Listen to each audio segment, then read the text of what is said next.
Mr. Horsford for 5 minutes. Thank you very much, Mr. Chairman, for holding this hearing to discuss the President's 2021 defense budget.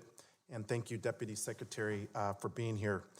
I have 4 military installations in my district: Nellis and Creech Air Force Bases, the Nevada Test and Training Range, and the Hawthorne Army Depot.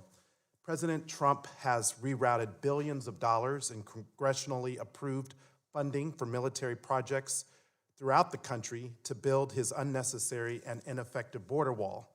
Can you guarantee that none of the military installations in my districts will have its funding stripped to pay for the border wall? So my understanding, I don't know if any of them were affected by last year's. I don't know that, I don't think there's nothing to say on the 2808 for this year. We're still awaiting clarity on what's going to happen there. I would appreciate any advance notice, as it does impact the mission-critical objectives that each of these installations play. Additionally, the Defense Department identified 401 sites as having a known or suspected discharge of toxic chemicals known as PFAS in drinking water or groundwater. Creech Air Force Base was included in that list because firefighting foam that was being used had seeped into the water, contaminating it with its chemicals. This particular issue impacts my constituents and so many other veterans that have served our country. Deputy Secretary, let me tell you about one of my constituents. His name is Kelly Charles. Kelly is 55 years old and was stationed at Camp Lejeune in North Carolina between September 1984 through May 1986, serving as a Marine. The reason that location and time frame will never be forgotten by Kelly is because it is the origin for his development of thyroid cancer as a result of being exposed to contaminated waters. I frequently see Kelly and his wife when I'm back home meeting with veterans that reside in my district. Kelly told me the day he was diagnosed with thyroid cancer was a gut check.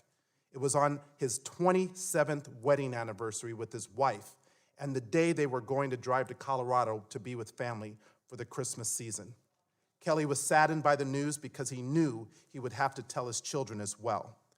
He went to see his endocrinologist the next month after being diagnosed with thyroid cancer and discovered it had been spread to his lymph nodes. When he went to get his thyroid removed, he also had to get a surgical procedure removed to remove 50 lymph nodes and a 2.5 centimeter tumor that had spread tentacles down to some of his shoulder nerves. As a result of these health complications and surgeries,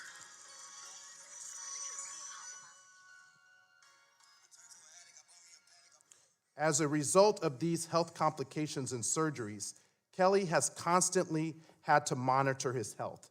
He has had to take a pill that takes the place of his thyroid gland. He has daily brain fog. He is experiencing anxiety issues, and that's just to name a few. So as I'm sure you're aware, in 2012, the Caring for Camp Lejeune Families Act was signed into law so that veterans who served at Camp Lejeune for at least 30 days between January 1st, 1957 and January 31st, 1987 can have all of their health care expenses, excluding dental, taken care of by the federal government. But we must make sure that we are taking the necessary actions to prevent our service members, like Kelly Charles, from being exposed to contaminated waters. Protecting our military men and women abroad is extremely important, and protecting them here at home is equally as important. So, Deputy Secretary, what is the Defense Department doing today to address issues of contaminated water on military bases throughout the country? And how does your budget reflect the commitment to end the exposure of dangerous chemicals to our servicemen and women? So thank you, Congressman, for bringing up this very important issue and the attention on the health and serious consequences. This was a matter of great importance to Secretary of Defense Mark Esper. When he came in and was sworn in this summer as Secretary of Defense, his first act was to stand up the task force to deal with PFAS-PFOA. He did that when he first came in. He recognized and shared your concern about the importance, and it's his reliance, it's his emphasis on we need to take care of our military members, their families. As a department, we're doing several things. First and foremost is we're stopping the non-emergency use of these chemicals. We want to make sure we protect the water supply.